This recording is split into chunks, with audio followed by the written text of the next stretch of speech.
ងរាយការណ៍នៅក្នុងអង្គប្រជុំគឺជាផ្ដោតទៅលើ3ចំណុចផ្ដោតទៅលើ4ចំណុចនៅតាមអង្គការស្កាត់ចាំថា4ចំណុចមានចំណុចខ្លះទី1យើងនិយាយអំពីសកម្មភាពនៅក្នុងគណៈបកយើងបានធ្វើសកម្មភាពអ្វីខ្លះនៅក្នុងគណៈបកហើយទៅក្នុងសកម្មភាពគណៈបកបែងនៅក្នុងសកម្មភាពលក្ខខណ្ឌនេះគឺយើងបែងចែកជាពីរទី1លក្ខខណ្ឌសកម្មភាពដែលធ្វើកិច្ចការឲ្យគណៈបកទី2គឺជាសកម្មភាពដែលចូលរួមបម្រើពលរដ្ឋនៅក្នុងរដ្ឋាភិបាលក្រោយពីយើងជាប់តាមបានអញ្ចឹងយើងត្រូវតែរៀនធ្វើរបាយការណ៍ចូលមកក្នុងបកទៅនិយាយនៅក្នុងអង្គជុំរដ្ឋនៅចំនួនខ្ញុំចង់ឲ្យយើងធ្វើស្តង់ដារមួយដល់100ទៅតាមរដ្ឋាភិបាលនៅពេលដែលយើងដឹកនាំរដ្ឋាភិបាលគឺយើងមានចំណេះដឹងហើយស្រាប់យើងដឹកនាំរដ្ឋាភិបាលកើតដឹកនាំអង្គប្រជុំក្នុងរដ្ឋាភិបាលកើតអញ្ចឹងលទ្ធផលនៃសកម្មភាពជាទី1ទី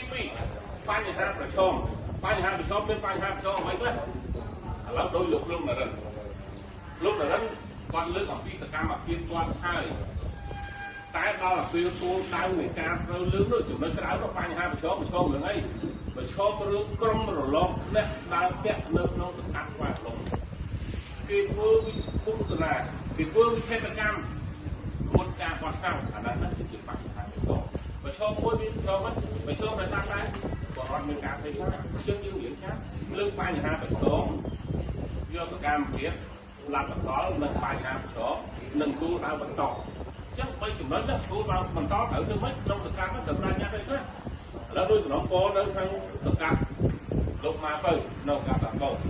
គាត់សំណពរហ្មងណាគាត់សំណពរថាគាត់ចង់លើកស្លាកមួយទៅក្នុងសកម្មសាកោបន្ថែមទៀត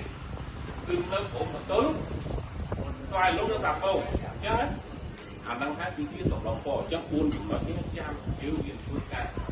យើងរៀនស្វែងយល់អំពីសកម្មភាព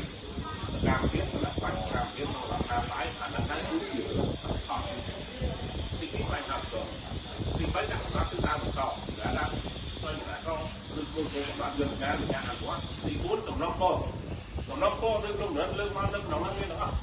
សំណពរឲ្យដាក់ដឹកនាំក្រុមទាំងអស់នេះគឺតែមានបញ្ហាต้องមួយថាចុះជួយសម្របសម្រួលនៅក្នុងមូលដ្ឋានមានសំណពរ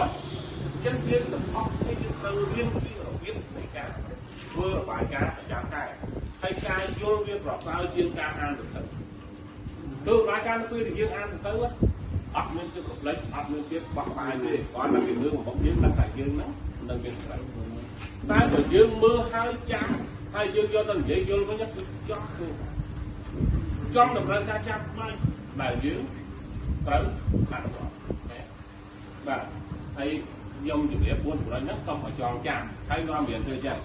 យើងចេះហើយចេះរាយការណ៍ហើយប៉ុន្តែយើងអត់ទាន់ដឹងថារាយការណ៍ពីដើមទៅចុង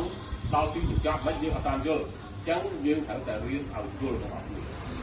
បាទអញ្ចឹងជាទៅដល់ការបូកគ្រប់របាយការណ៍ជាកិច្ចបន្ត